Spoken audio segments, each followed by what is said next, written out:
This is a special edition of Special Access Need to Know Wednesday, Florida Mucky Patreon channel.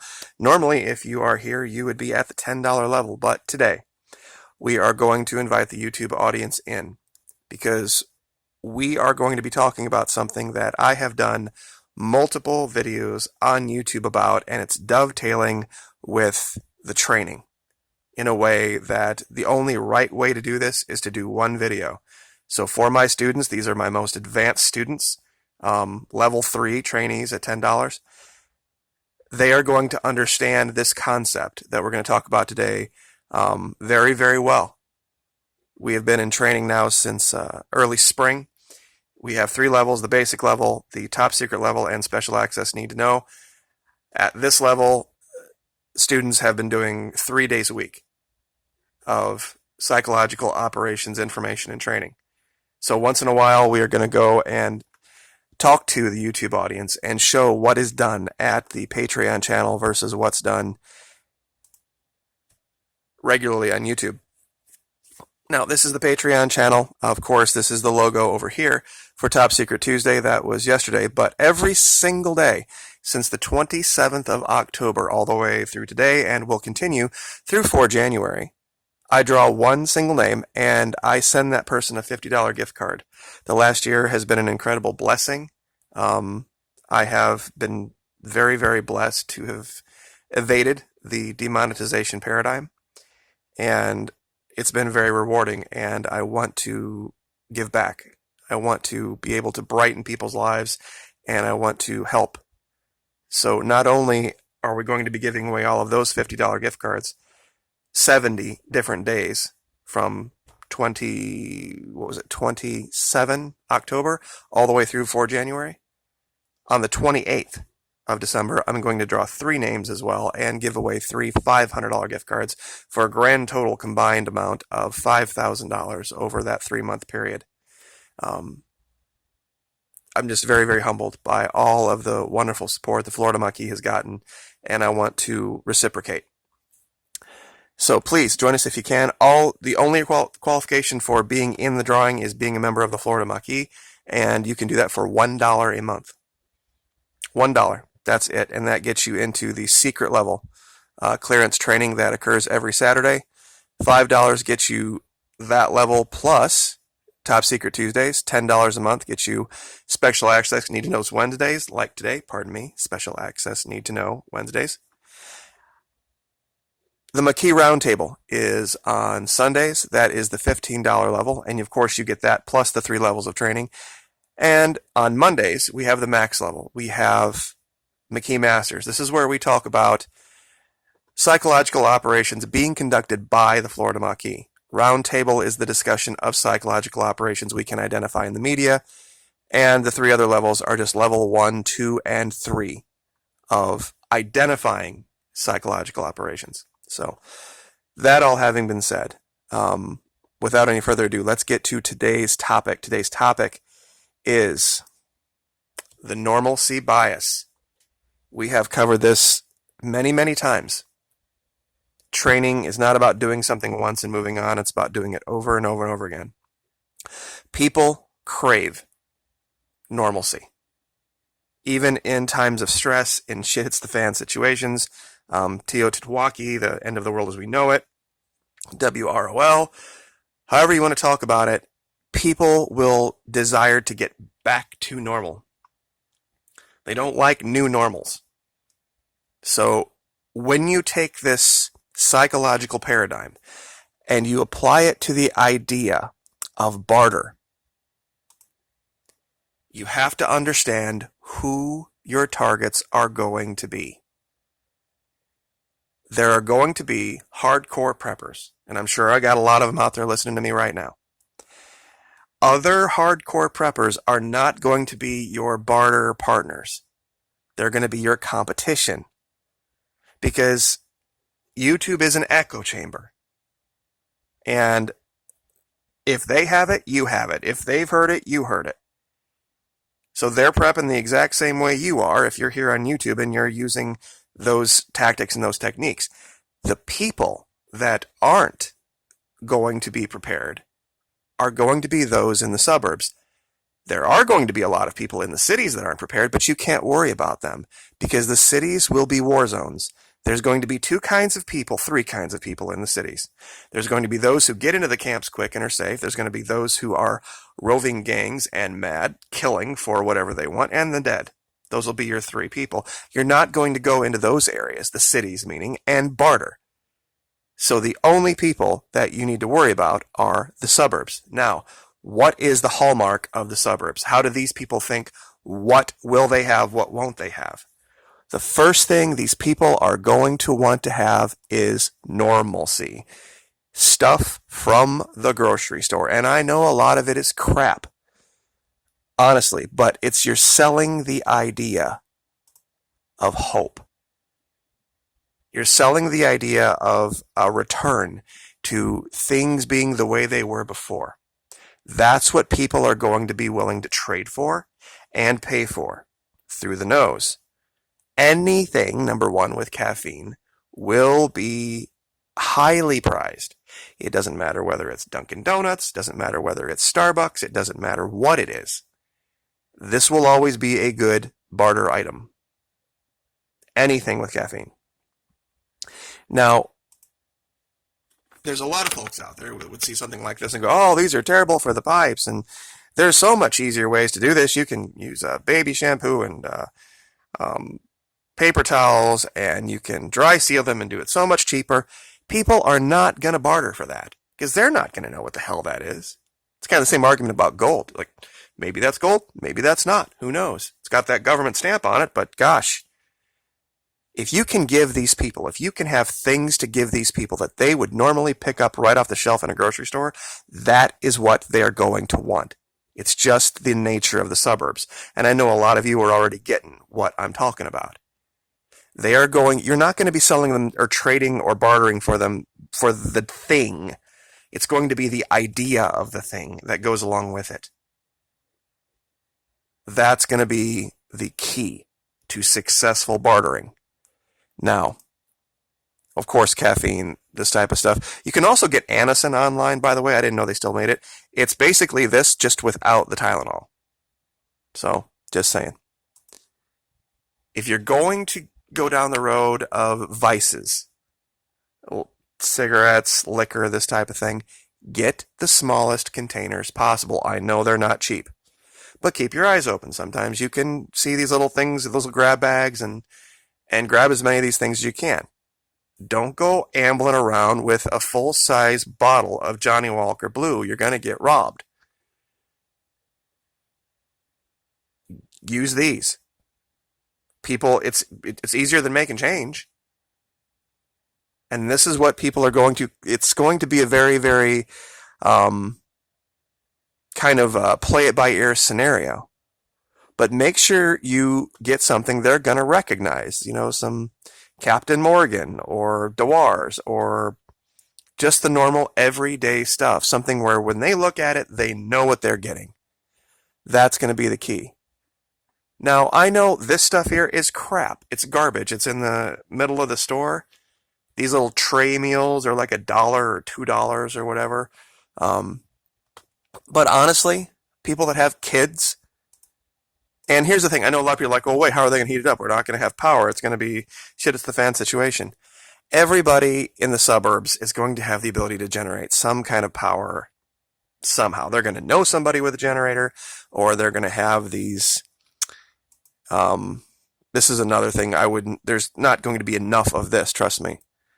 These things. You can get this one for $15. And one of the untold stories about Puerto Rico, there were guys, as soon as this hit, and when it was on its way, that went to Amazon, and they bought these things up. They bought as many of these could. Not the people in Puerto Rico. People here in the States did this. And when everything fell apart in Puerto Rico and their power grid went down, they were selling these things. A little tiny one like this was going for $100 on eBay. You couldn't sell enough of them. I mean, there was no end to the demand. And if you can get these in bulk, everybody's going to have something like this. So they'll be able to, the point being, they'll be able to power a microwave. Somebody's going to be able to. And like I said, it's the idea of normalcy. There's people out there that would rather eat this cold because they know what it is than something warm that some Joe down the street cooked up at home, because they don't know what's in that thing Joe cooked up down the street. It might be warm, but it also might be poison. Who knows? You give them a sealed container of something like this, and that's what they're going to be interested in. It's the idea, and I'll go back to here again, the idea of normalcy is what you're going to be selling to the people in the suburbs. These are going to be the people that are used to going to the grocery store every 3 days or every 2 days and just grabbing whatever they need and eating the heat and eat and quick stuff. It's just what they do. That's why I have talked about these so much. Most of the unprepared are going to have kids, because it's just something when you have kids and you have a life and you got 2 people working, and sometimes things you just don't get prepared.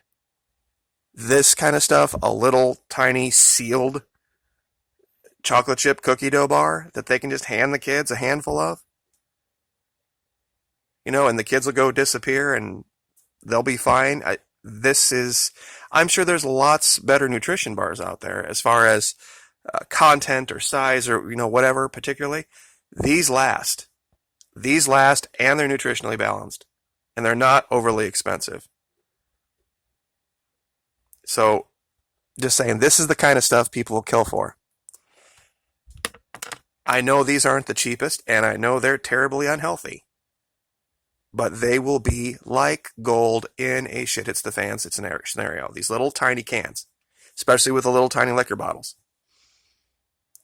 This is going to be the kind of stuff that people pay $2 or $3 if money is your goal. But they're going to assign whatever value system, whatever you're trading for, they're going to assign a very high value to things like this. People always forget about the kids in shit it's the fan scenario and what parents are going to be willing to do and or part with to keep the kids happy.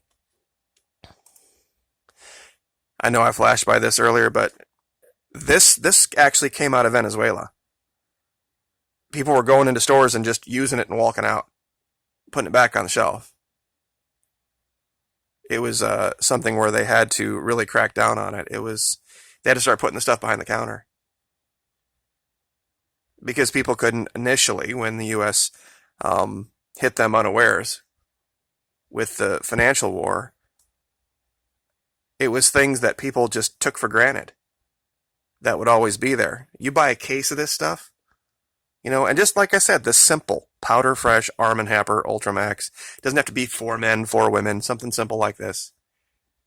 This stuff is going to be like gold. All right, so we covered that. And,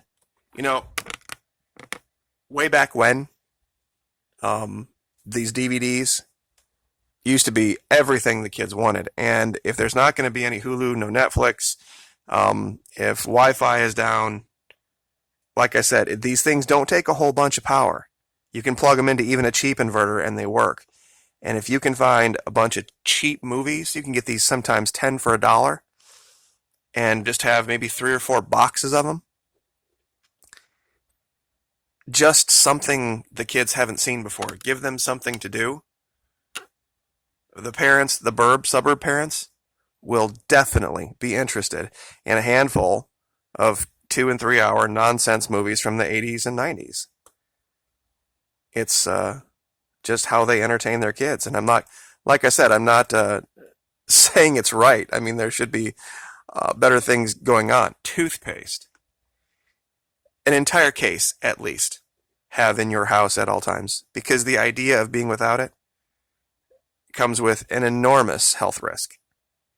Not being healthy orally is something that can have lifelong effects and affect you in all sorts of other ways. And once again, the reason I brought this picture up, don't buy just one brand. Buy 5 different brands. And when you go to barter, you can say, look, here's some AIM, here's some Crest, here's some Colgate, here's some Arm & Hammer, whatever. People are going to want their thing. They're going to want their normal thing. Of course, they'll take whatever you have if they don't have any. But if you can be that barter guy who's got the good stuff, the real stuff, the grocery store stuff, they're going to seek you out and they're going to give you your asking price. Now, on a much more money intensive level, this is something that a lot of people don't think about. I mean, they think about water, but this is a $2,000 machine, and it takes atmospheric water and turns it into drinkable water. Atmospheric moisture turns it into water. Now, a lot of people are out there thinking, but what about the power? The power is going to be out. You keep showing this stuff that requires power. I have talked about this site before. These Kodiak generators. Let's see if I can find the channel. Here it is. Sorry. Just got a lot of tabs up today. Will Prowse. This guy absolutely knows everything about solar generators. And if you can get a solar generator, get it running, get it up and running, and have it power an atmospheric water generator, you could take prepping and bartering to a whole nother level. Because all you would need is sunshine to create 5 gallons of drinkable water every single day. And that could put you in a whole nother league. Because it would be literally nonstop. I mean, there's issues with filters and stuff. I get that there's costs. But then not everybody is set up to invest it'd be $2,000 for this, and for the generator system to power it, you would probably have to put at least a couple $1,000s into that. But boy, I tell you what, it would be a money maker or a value maker, however you want to look at it, like no other. But I will link, the reason I had this up, I'll link this website. This is poweredportablesolar.com. And this guy reviews all the solar generators and tells you about the pros and the cons of all of them. And by far, this Kodiak is the best. It's the one all the way over here on the left. And like I said, I'll link this. You can look at this for yourself. If you have the wherewithal to do this, if you have the ability to do this, to get one of these, it will change your life. It will completely change your idea of prepping, change your idea of survival off the grid. There's really no comparison whatsoever. These are two different guys, by the way. This guy is, of course, he lives in RVs and he has studied solar very well, understands it inside and out, and can explain it in layman's terms. I'll link his site here. It's Will Prowse RV Living and Off-Grid Solar on YouTube.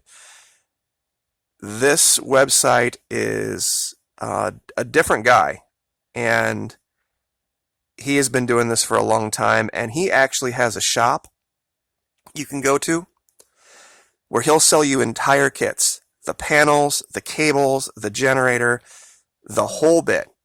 And when you price the stuff out a la carte, these are really great deals. He also sells the bags, the Faraday bags, in case anybody out there is worried about the whole EMP thing.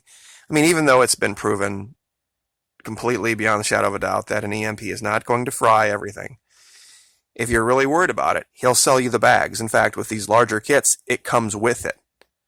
Everything, bags big enough to fit the panels, to fit the generator, to fit everything you need. And like I said, this is $3,300, $3,000 a year. So you're talking about a $3,000 to $5,000 investment. But you're also talking about, between this and the water thing, unlimited water from the air. I mean, I really don't know how that could be anything other than a winner long term. Especially when you talk about trying to filter water sources out of the ground. And everything that's involved risk-wise with that, and transportation-wise with that. If you can have a machine that does it, that's just a game changer. At least my humble opinion. But hope and normalcy. Psychological aspects of prepping, psychological aspects of shit hits the fan that people don't think about. Sometimes when you get into the mindset of a prepper yourself, you kind of forget what it was like before you were one. And you forget how those people think. And if you can kind of rewind a little bit and put yourself in their position, you'll understand what's going to work and what's not going to work. So we will leave it there. This was Special Access. Need to Know Wednesday, Florida Monkey Patreon channel. Don't forget about the drawing. We'd love to have you. Like, share, subscribe.